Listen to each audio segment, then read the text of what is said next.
Good evening, friend. Namaskar. And today I am here at Bodhgaya International Vipassana Meditation Center. And today is the last day of our 10-day meditation course.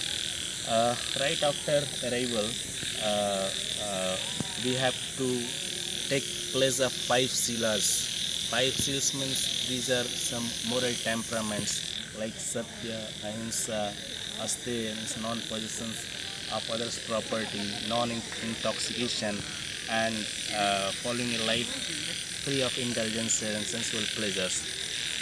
And after that, we are informed about the timetable, which is a very strict timetable of 17 long and arduous hours, starting from 4 a.m. in the morning till 9 p.m. in the evening.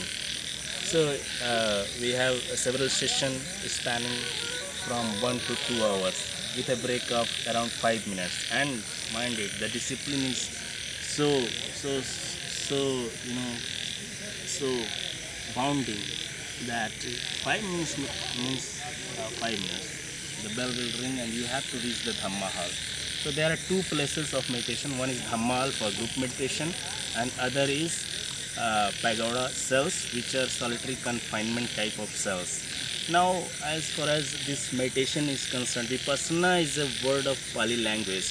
Pasana means to see, and Vipassana means to see it minutely or in a specific way. What to see? So, the entire goal of this technique is the eradication of impurities of mind. That is, it is a path of purity. What are the impurities? Impurities are the primary cause of all the sufferings of human beings, and Gautam Buddha devised a very scientific technique based on truth experienced at each and every step. So that's why he is called Tathagat. Tathagat means जो हर कदम पे सत्य को महसूस करते हुए एक सच्चाई के ऊपर पहुँचे. So he discovered that universal law of nature. And what is that law? The law is among many, inter alia, so many other laws. One, the most prominent one is that if you are in consonance with the laws of nature, you not only escape the punishment, but you are rewarded by the nature. And when you are antagonistic to those laws, then you are penalized immediately. So by example, we can see that if some kind of anger or hatred germinates inside your chitta or in your mind, you get restless immediately. That's the law, that nature immediately penalizes you. So what the way to eradicate thing? So in short, I can say that first we focus on our breaths in Anapan Kriya, which goes on for first 3 days. In Anapan Kriya, you have to focus your attention on incoming and outgoing ongoing breathing, and through that instrument you have to feel sensation in a limited area around your nostrils, that triangular area from the upper lip till the nostril and inner pathway of the nostrils. So in these 3 days we get some clue regarding the sensations occurring on our body. So with the aid of with the tool of that feeling, we go through the field of samadhi. Means there are ashtang mark that I will cover in a separate video. So this is covered in 3 things.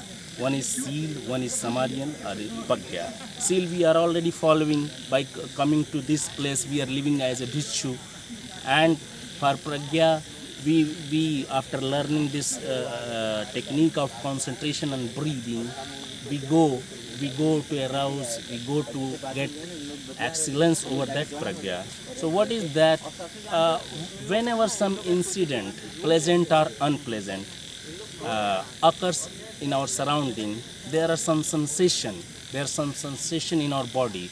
So it is not the primary cause. What is happening outside the body is not the primary cause of that pain.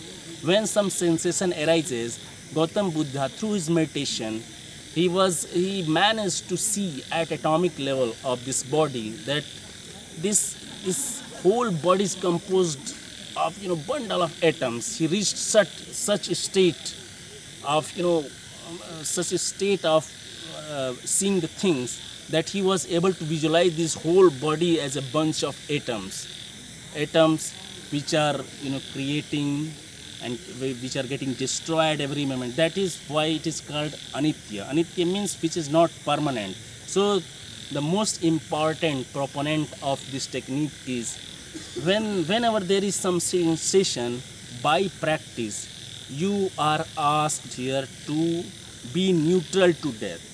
Don't be in bhokta bhav. अब भोक्ता भाव में ना रहे, come in drishta bhav. Drishta bhav means what? You are seeing that sensation in a neutral way.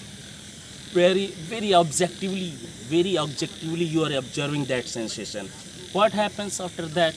When you are very neutral to that sensation and you are asked to practice rigorously, you are sitting 2 hours, 3 hours, 4 hours, in fact 17 hours per day. So what happens when you don't react to that sensation? Then it does not get amplified. This is the thing which is you learn in this technique. It does not get amplified, and it is also universal law of this body that it gets eradicated. There is a whole lot of physics behind this. If I will explain it, the video will get too lengthy.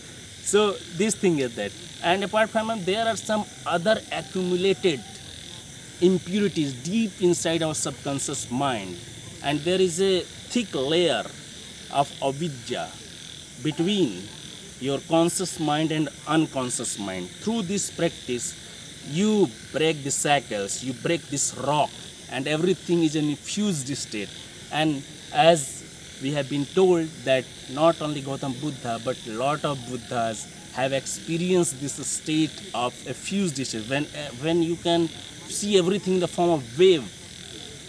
In other words, it is in consonance with the laws of modern physics that yes, every matter is a wave, and it has been shown through various experiments, various time-tested theories of physics in 20th century, like Heisenberg's uncertainty principle, James Clerk Maxwell, electricity and magnetism, 4 equations, then Edwin Schrodinger, and bunch of them. So going through this process of seeing the sensation very objectively, being neutral to them, and do it with the wisdom of impermanence, means there should be some reason why you are not developing any craving or aversion. कोई राग या द्वेष आप क्यों develop नहीं करेंगे? Because if I am seeing this thing and I know that this is very much impermanent, it is destroying every second something. Though there are limitations of our body, our senses, our mind, that we are seeing in the same form, but it does not happen at atomic level.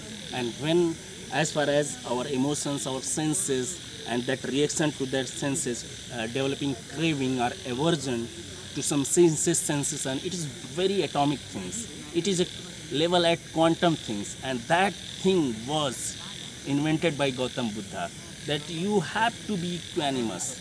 Means if you can see a sensation, you have to just see the sensation, but be neutral to that. That is a very tough thing. This is just a formula. It is not some very ready-made sure short solution, instant solution. You have to work on that, because it is time-taking thing. So first you have to develop step by step. You have to see your breath, then you have to develop a capability to see the sensations, then think about anityavada, impermanence, which is the best thing about this Sivir I got is that theory of impermanence, which is very purely in consonance with the laws of physics. And by using all this, be in a equanimous state. मतलब इसको हिंदी में कहते हैं कि हम समता भाव में कैसे रहते हैं. This thing is the biggest invention of the enlightened one, and I am very happy to attend this severe of 10 days, and I'm looking forward to practice it at home and explore more and more literature around this all practice and liberate me. Thank you.